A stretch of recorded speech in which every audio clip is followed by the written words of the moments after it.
Hi, I'm Vladimir Putin, Tsar of all the Russias. Actually, that's not true. I'm not even Russian, much less the president of that nation.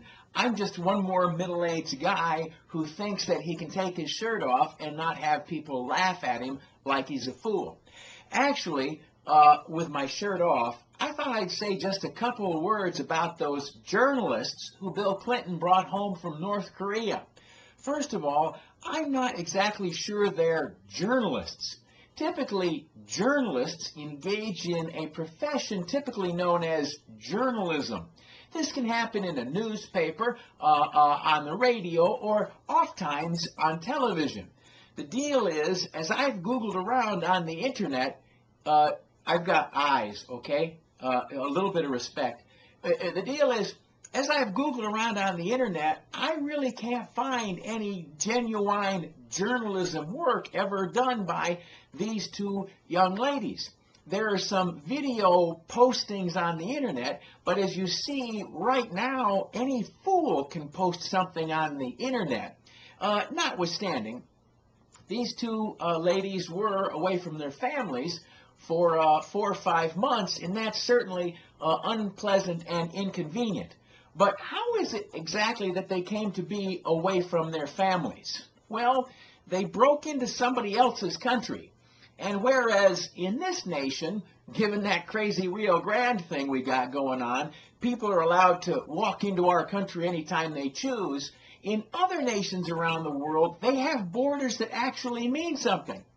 And these two ladies decided that they wanted to walk into North Korea, which is known to be one of the crazy psycho nations of this globe. So they walked into North Korea, and the North Korean border guard said, "Hey, we're not trained for this. You have to be handcuffed and brought into headquarters."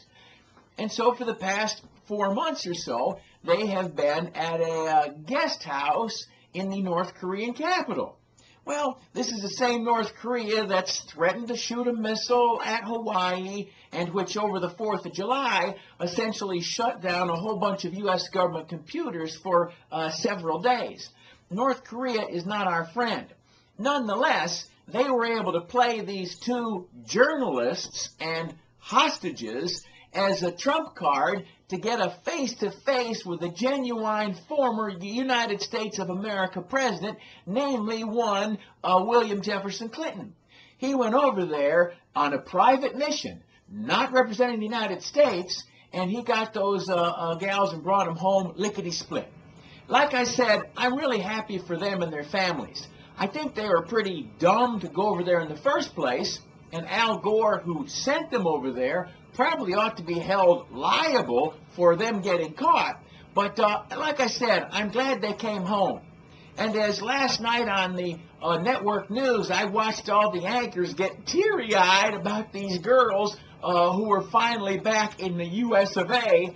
I wished that I had seen half as much emotion out of any of those people anytime an aircraft comes back from Iraq or Afghanistan carrying our heroic men and women, GIs, who've been over there defending America. These two journalists have been treated like national heroes for trespassing in somebody else's country and getting in trouble for it. Whereas men and women in our uniform have gone overseas to defend our interests and our liberty, and they get the back of the hand when they come back, and that simply doesn't seem right. So, concluding tonight's broadcast, appreciative of your time, I am your broadcast friend, Vladimir Putin, signing off.